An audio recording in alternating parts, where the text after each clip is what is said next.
दोस्तों, शहर के एक कोने में जहां बड़ी बड़ी सोसाइटियों की चमक थोड़ी कम हो जाती है, वहीं एक पुरानी सी कॉलोनी के आखिरी छोर पर एक जर्जर सा कमरा था। कच्ची दीवारें, उखला हुआ प्लास्टर, टेढ़ा मेढ़ा दरवाजा और बाहर रखी एक बहुत पुरानी जंग लगी साइकिल, जिसका हैंडल टेढ़ा था और सीट पर जगह जगह फटा हुआ लेदर दिखता था। उस कमरे में एक बूढ़ा आदमी रहता था, जिसे लोग साइकिल वाले बाबा कहकर पुकारते थे। असल नाम था राम प्रसाद। उम्र होगी करीब 70-75 साल। झुकी हुई कमर, सफेद बाल, सूखी आंखें और चेहरे पर सिर्फ झुर्रियां नहीं बल्कि बीते हुए सालों की थकान लिखी थी। कभी यही राम प्रसाद शहर के सबसे भरोसेमंद साइकिल मैकेनिक हुआ करते थे। चौराहे के पास उनकी छोटी सी दुकान थी, जहां सुबह से शाम तक बच्चों की साइकिल, कॉलेज स्टूडेंट्स की रोड बाइक्स और ऑफिस जाने वालों की पुरानी हीरो, एटलस, हर साइकिल की जान वही बचाते थे। उनकी उंगलियां ग्रीस से हमेशा काली रहती थीं, लेकिन दिल साफ, मुस्कान सच्ची और जेब में पैसे कम। बाबा की एक ही बेटी थी, नेहा। जब नेहा छोटी थी तो उसी पुरानी दुकान के बाहर टूटी हुई घंटी वाली साइकिल पर बैठकर पापा तेज तेज चिल्लाती थी, और रामप्रसाद हंसते हुए साइकिल को धक्का देते थे। तब वो कहते थे, एक दिन तू भी उड़ेगी बेटा, लेकिन साइकिल पर नहीं, अपने पैरों पर, अपने दम पर। दोस्तों, वक्त बीतता गया। नेहा बड़ी होती गई। स्कूल में हमेशा फर्स्ट आती, टीचर उसकी तारीफ करते नहीं थकते।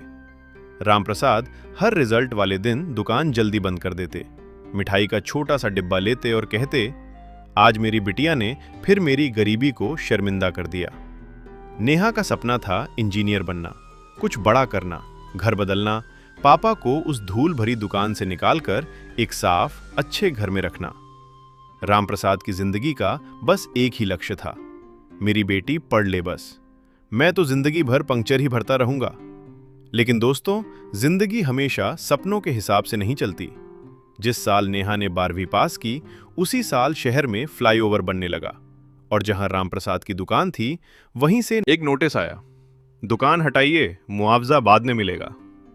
दुकान टूटी, बोर्ड गिरा, औजार बिखरे और रामप्रसाद की रोजी पर जैसे बुलडोजर चल गया। कुछ दिन तक उन्होंने साइकिल का सामान लेकर फुटपाथ पर बैठना शुरू किया, लेकिन पुलिस वाले रोज हटाते। कमाई कम होती गई, घर का राशन मुश्किल से आता। नेहा महसूस कर रही थी कि पापा बाहर से हंसते हैं, लेकिन अंदर से टूट रहे हैं। उधर इंजीनियरिंग कॉलेज की फीस का एडमिशन फॉर्म हाथ में था। रामप्रसाद ने गुटखा खाते हुए भी पहली बार हाथ कांपते हुए कहा, नेहा, तू बस फॉर्म भर, फीस का जुगाड़ मैं कर लूंगा। उन्होंने अपनी सबसे प्यारी चीज बेच दी, वो पुरानी चमकदार टूल बॉक्स जो उन्होंने नौकरी के पहले दिन खरीदा था। कुछ लोग कहते हैं, अपनी पहचान से कभी दूर नहीं होता, लेकिन उस दिन रामप्रसाद ने अपनी पहचान गिरवी रखी थी, सिर्फ बेटी के सपने के लिए। नेहा कॉलेज चली गई। हॉस्टल, क्लासेस, प्रोजेक्ट्स, असाइनमेंट, नई दुनिया में घुसते ही पुरानी दुनिया से दूरी बढ़ने लगी। शुरुआत में वो हर हफ्ते फोन करती, फिर महीने में एक बार, फिर कभी कभी। रामप्रसाद हर शाम उस जंग लगी साइकिल के पास बैठकर मोबाइल को घूरते रहते, दिल में एक ही सवाल, आज मेरी बिटिया को पापा की याद आएगी क्या? इस बीच उन्होंने लोगों के घरों में जा जाकर साइकिल ठीक करना शुरू कर दिया।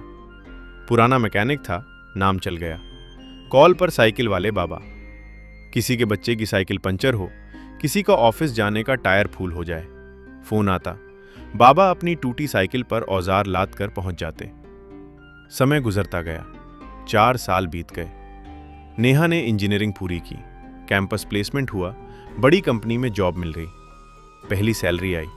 उसने खुद से कहा, पापा को जरूर पैसे भेजूंगी, उन्हें शहर बुलाऊंगी, अच्छा घर दिलाऊंगी। लेकिन दोस्तों, जैसा अक्सर होता है, उसके जरूर करूंगी के बीच में अभी थोड़ा टाइम है आ गया। वो नई नौकरी, नए शहर, नए दोस्त, ईएमआई, रूम रेंट, सब में उलझ गई। पापा का नंबर मोबाइल में था, दिल में भी था, लेकिन डायल लिस्ट में धीरे धीरे नीचे खिसकता गया। उधर रामप्रसाद अपनी उम्र से ज्यादा अपने अकेलेपन से बूढ़े होने लगे। अब आंखें उतनी साफ नहीं दिखती थीं, घुटने जवाब देने लगे थे।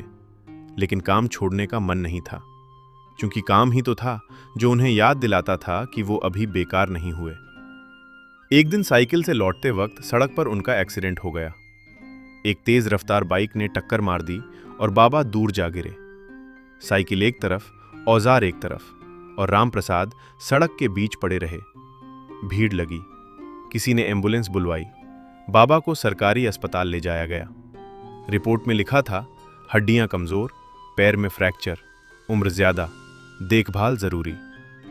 अस्पताल के एक सोशल वर्कर ने फॉर्म भरते हुए पूछा, कोई अपना है? बेटी, बेटा, परिवार?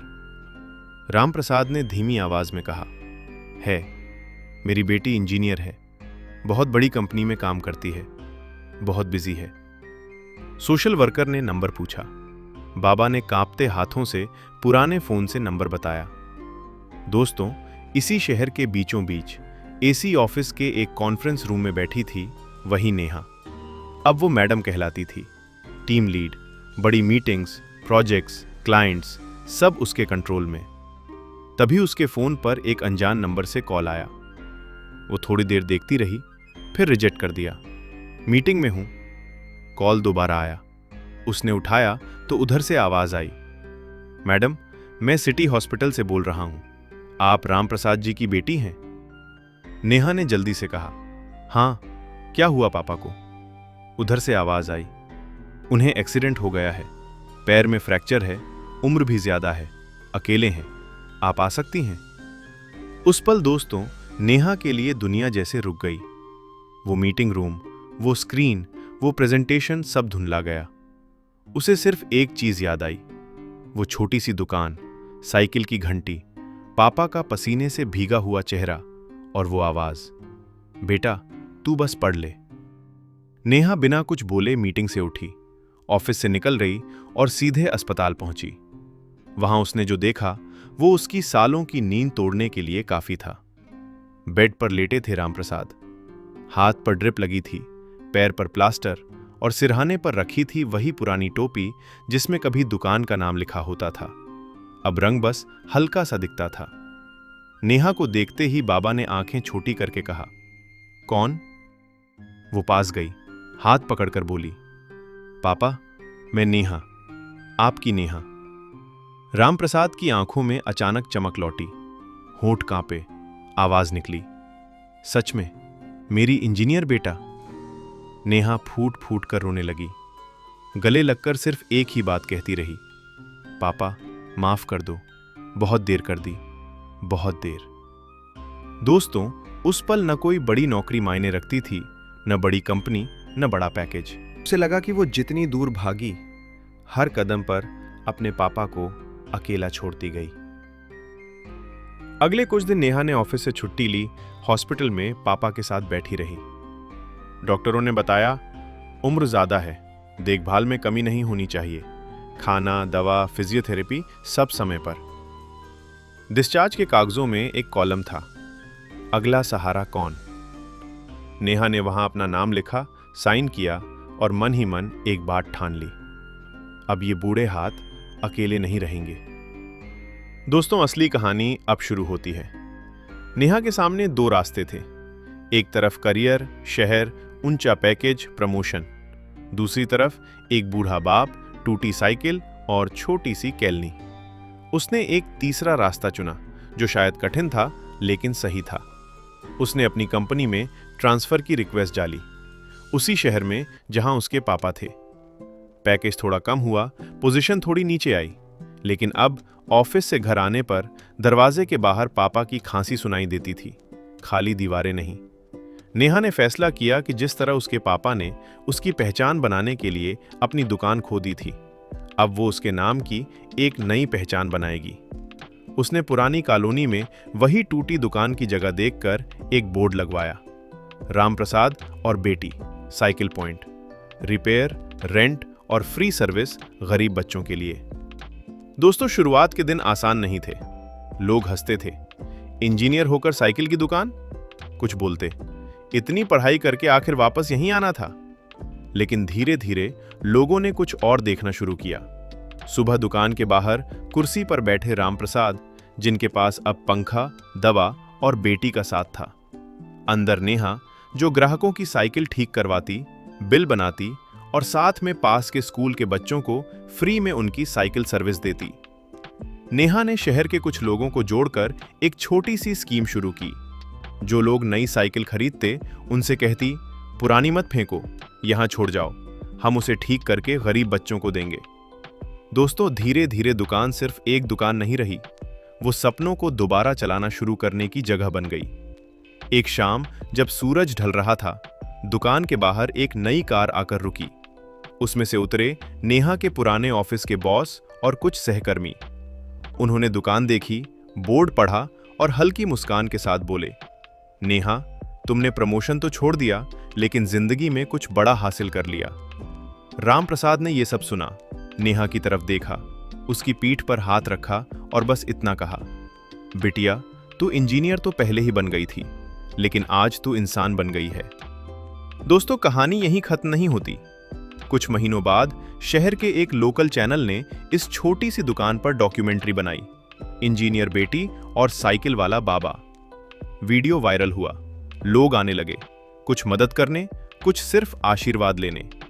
आज भी अगर आप उस शहर से गुजरें तो आपको एक मोड़ पर एक दुकान दिखेगी।